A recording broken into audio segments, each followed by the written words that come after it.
I'm Bruce H. Mokel. I'm an orthopedic surgeon who practices at Middlesex Hospital, and I'm a member of Middlesex Orthopedic Surgeons. There's various causes for people that need a hip revision surgery. And when we say a hip revision surgery, what we're really talking about is redoing a total hip replacement. Hip replacements, unfortunately, don't last forever.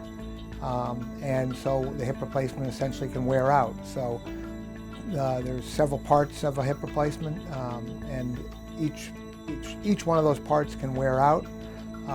You can also, people can sustain fractures around hip replacements, just like they can fracture their own hip.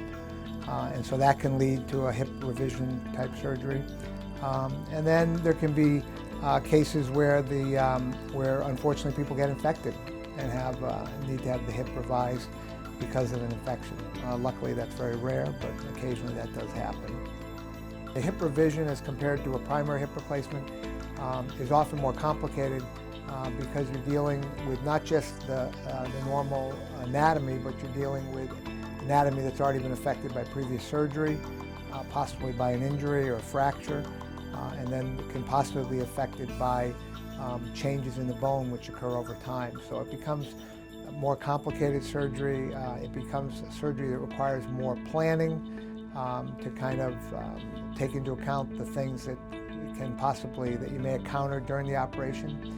And it also can be some more rewarding surgery in the sense that someone who's had a successful hip replacement that now isn't working as well as they like, and then if you're able to restore that function, it can be very rewarding. But people will often present, the most common thing is either pain, or the other common thing that can lead to the need for a hip revision is a hip that's unstable or popping in and out of place. The patient often, from a pain standpoint, has less pain because we're working through the same area that they had the previous surgery in.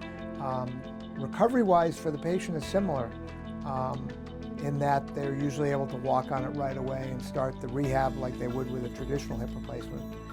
Yes, after a person has a revision hip replacement, the recovery is similar to someone that has a primary hip replacement. They're usually in the hospital 3 or 4 days. We start therapy right away with them walking on the leg, usually with some assistive devices, and then that gradually progresses either at home or in a rehab type setting until they're walking with no assistive devices.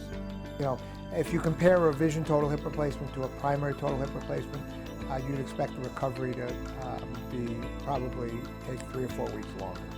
People who require revision hip replacements can be any ages, and it really is a factor of when they had their first hip replacement. So there's more and more younger people having hip replacements. People don't really want to wait.